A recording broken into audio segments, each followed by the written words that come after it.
No los quiero preocupar, sigue lloviendo, ¿eh?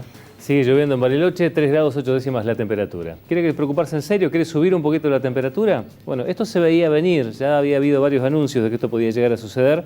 Está confirmado, a partir de las redes sociales se ha distribuido la gente de Mi Bus un comunicado, el cual señala que por medio de la presente informamos modificaciones en nuestras frecuencias. A partir del día jueves 5 de octubre, mañana, se realizará el cronograma de los días sábados todos los días, de lunes a sábado, mientras que los días domingo y feriados continuaremos con los mismos cronogramas que en la actualidad. Estas modificaciones son realizadas para cumplir con los kilómetros acordados según el contrato de concesión vigente. Desde nuestro arribo a la ciudad hemos mantenido reuniones con el gobierno municipal con el objetivo de reforzar los kilómetros subsidiados y así poner en marcha 25 unidades que se encuentran disponibles y sin circular. Como es de público conocimiento, también por contrato tenemos acordado el recorrido de 544.000 kilómetros mensuales, los cuales son ampliamente superados todos los meses, con un promedio de 80.000 kilómetros más del número subsidiado, o sea, 80.000 kilómetros por encima del subsidio. Este excedente la empresa no puede soportarlo más, ya que esa cantidad de combustible no está subsidiada y se paga al mismo valor que un cliente tradicional. Luego agrega otra serie de consideraciones. Sepa, va a haber un recorrido, una frecuencia similar a la de un fin de semana en el colectivo, en el transporte urbano de pasajeros, en la jornada, a partir de la jornada de mañana. Algo que ya se había conversado, que muchos temían que podía suceder, bueno, finalmente va a estar sucediendo a partir de mañana. Vuelta de página, nos metemos de vuelta en el programa. Se está desarrollando en Bariloche un muy importante congreso que tiene que ver con un área de la medicina, a la que cuando se llega ya en un escenario de angustia, ¿no? Y es ahí donde está la importancia justamente de los profesionales que se desempeñan. Ellos se encargaban de señalar en la presentación de lo que es este encuentro que ha comenzado hoy con una serie de charlas y se va a prolongar por unos días, que ellos no querían circunscribirlo a lo oncológico solamente, ¿no? Que no es que solamente tienen trabajo en esa área, sino que hay otras áreas de la vida, otras patologías, en donde el rol de los cuidados paliativos son fundamentales. Están con nosotros María de los Ángeles Minatel, presidente de la Asociación Argentina de Cuidados Paliativos. Bienvenida, buenas noches. Buenas noches, muchas gracias. Y también Tania Pastrana, para el equivalente latinoamericano de esta asociación, que es la Asociación Latinoamericana de Cuidados Paliativos. Bienvenida. Gracias. De Colombia usted. Colombiana. Bueno, bienvenida al clima patagónico, que imaginamos debe estar haciendo de las delicias, ¿no? Porque dicen que los colombianos son simpáticos, así que no le vamos a pedir que diga nada al respecto. Bueno, María de los Ángeles, digo, más allá del encuentro, queda en la presentación algo que es muy importante, ¿no? Y nosotros creo que aprovechamos inclusive a preguntarlo sí. en la conferencia, que es si el tema de los cuidados paliativos ya son política de salud, porque en algún momento parecía que no lo era, ¿no? Fue tu pregunta en la conferencia de prensa, Mario. Son políticas de salud en algunos aspectos, digamos. Argentina, primero al ser un país federal, a veces es difícil implementar las políticas de salud porque hay políticas nacionales, hay políticas provinciales, hay políticas municipales y a veces congeniar todo eso hasta que llega a la persona enferma o al paciente es difícil. Existen políticas de salud que tienen que ver con el plan médico obligatorio que incluye a los cuidados paliativos, que es una política nacional. Existe un programa nacional, como te explicaba ayer, de cuidados paliativos, pero que nace del Instituto Nacional del Cáncer y ayer en la conferencia de prensa decíamos que los cuidados paliativos van más allá del cáncer y tiene que ver con enfermedades crónicas, avanzadas, que tienen un pronóstico de vida limitado, pero que eso abarca mucho más que cáncer. Puede ser cáncer, enfermedades neurológicas, demencias, enfermedades reumatológicas, de insuficiencia renal crónica avanzada, cardiológicas, bueno, muchísimas. Entonces, partiendo a veces de una política pública que tiene que ver a nivel nacional desde un instituto como el Nacional del Cáncer, igual es un paso muy importante, hay que reconocerlo. También es verdad que estamos por ahí dejando de lado un poco todo lo otro. Desde cuidados paliativos hay estudios y hay programas que contemplan que por un paciente con cáncer hay 8 que requieren cuidados paliativos también. Entonces, estamos dejando 8 afuera si solo abarcamos el cáncer.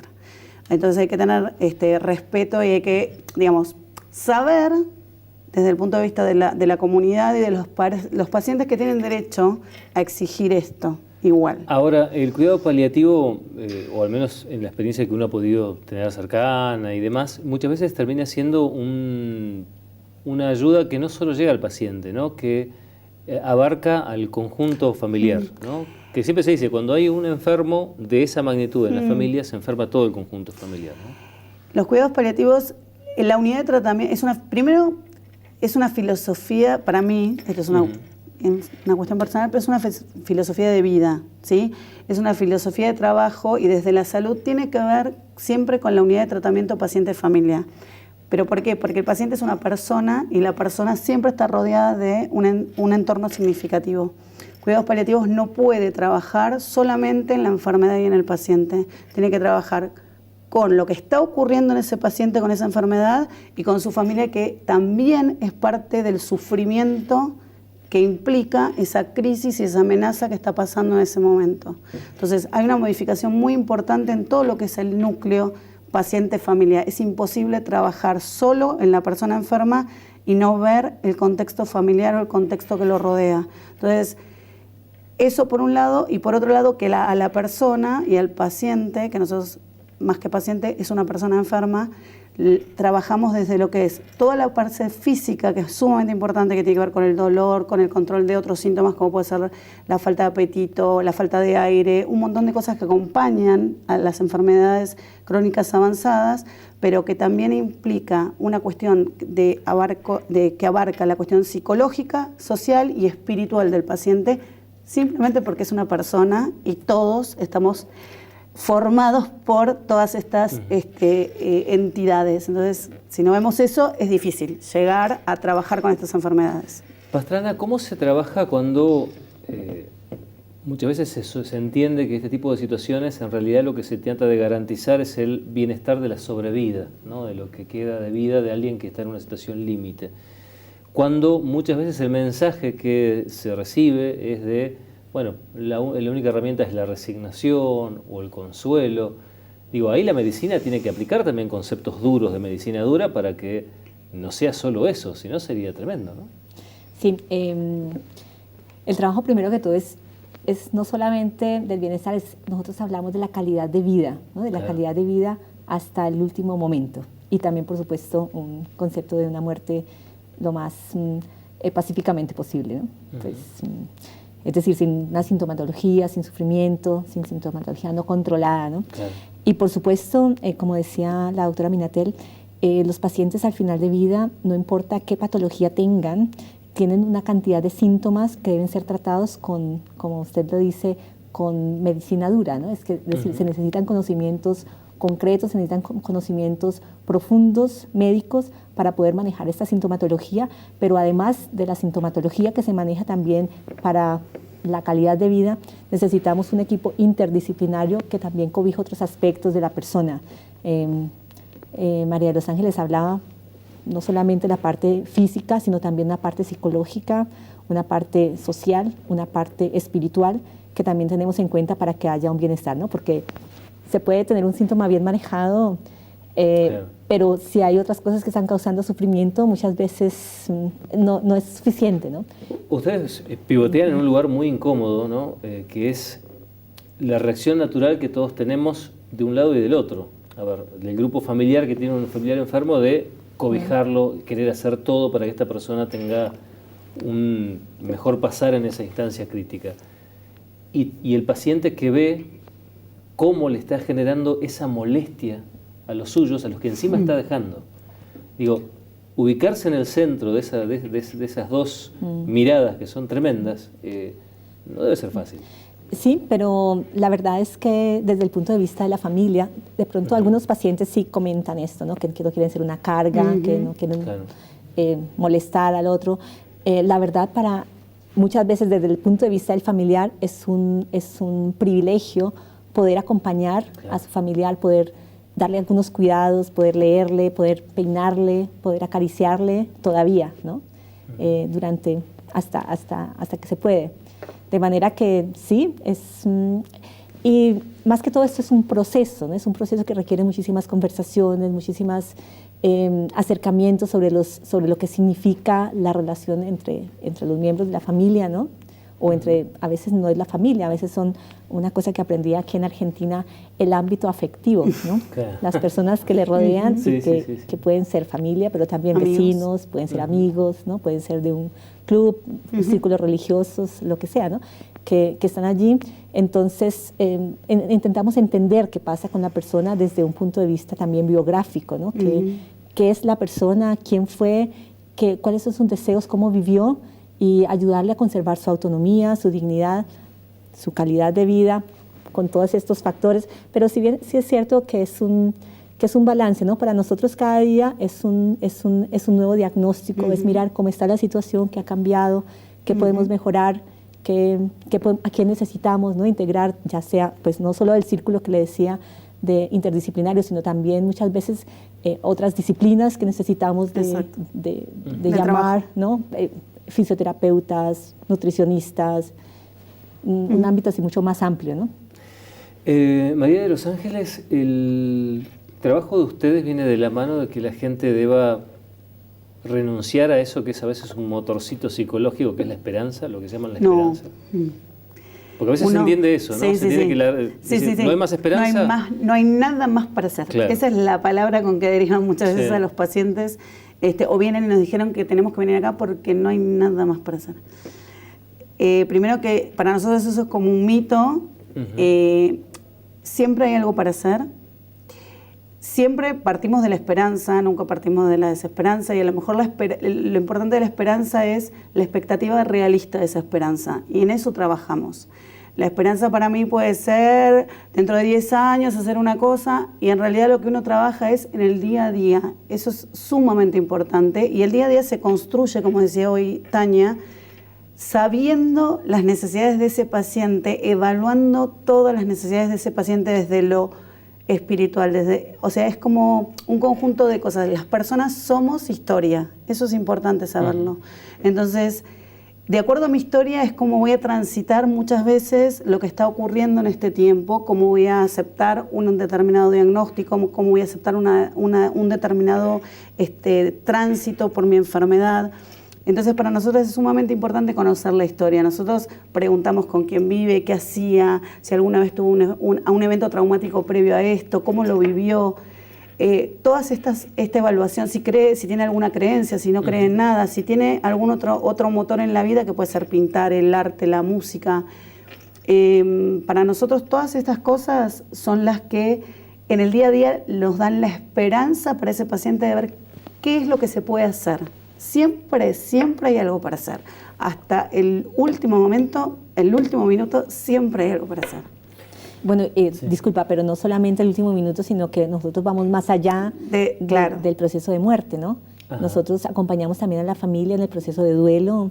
Y preparamos para esa pérdida. Y preparamos para el de duelo de la muerte, porque todo este proceso lleva un montón de duelos pequeños, ¿no? Claro. Pero ya el proceso de pérdida de un familiar, ¿no? De la muerte de un familiar. Entonces vamos más allá de la muerte misma, ¿no? Tania, le ha tocado, porque hasta ahora hemos hablado y hemos ejemplificado en función de un grupo familiar o un grupo afectivo alrededor de un paciente, pero le ha tocado que ni siquiera estuviera eso, que el paciente sintiera que ustedes eran lo único que tenían.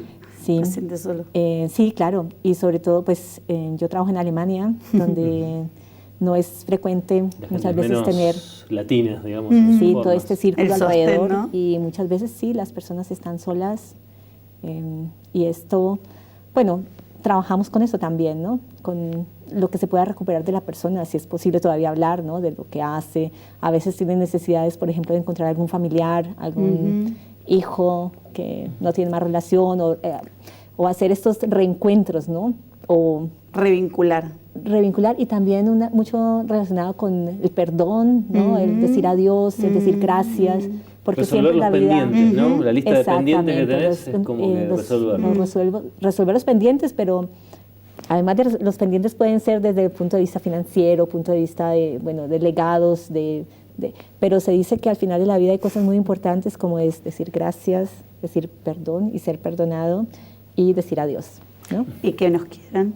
Decir te quiero, por supuesto. También. Y que nos quieran, que nos digan que nos quieren.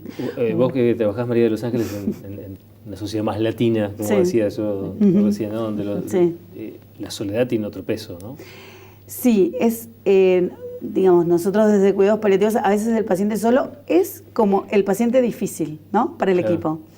¿Y por qué digo esto? Porque muchas veces el equipo es el que acompaña todo el tiempo, es el que sostiene, es el que se fija en el detalle, en por qué estás solo, ¿sí? Porque a veces puede ocurrir, digamos, la soledad a veces llega porque la verdad es que uno está solo porque realmente no tuvo, o fallecieron los familiares, o realmente es un anciano que quedó solo porque ya no tiene familia, y hay otras veces que uno generó eso, ¿no? De la soledad, de no vincularse, y que es totalmente respetable, y lo que uno trata es, en general, es de acompañar en lo que uno ve.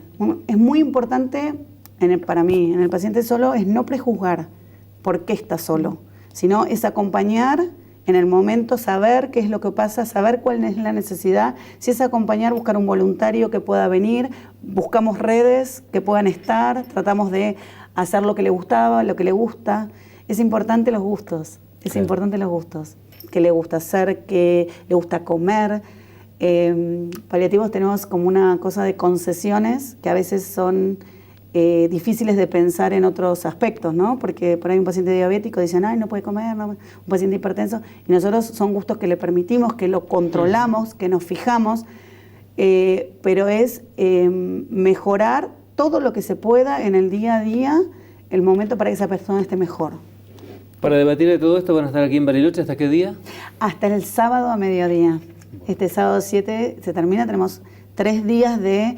hoy fue la apertura que estuvo muy linda, vino mucha gente, hay muchísimos inscriptos al Congreso, estamos muy contentos con la convocatoria, hay más de 600 personas que han venido a Bariloche para participar de esto, de múltiples disciplinas, voluntarios, de la gente de la comunidad. Una cosa que quiero recalcar, Mario, que ayer lo decía el doctor Nespral, que es de acá de Bariloche, es la necesidad de que la comunidad se involucre. Es importantísimo en esto, sobre todo a veces con el paciente solo, el paciente que no está, es que la comunidad entienda que puede ayudar y que puede acompañar. Siempre hay posibilidades de acompañar. Gracias. Tania, muchas gracias también por haber venido. Gracias a ustedes por invitarnos. Muy bien, así llegamos al final de este de la A a la Z. Hemos tenido de todo. Mire dónde terminamos dialogando de las cuestiones de esa situación tan angustiante de requerir justamente del acompañamiento paliativo en la medicina. Nos vamos, nos reencontramos el próximo miércoles. A descansar, que es tarde.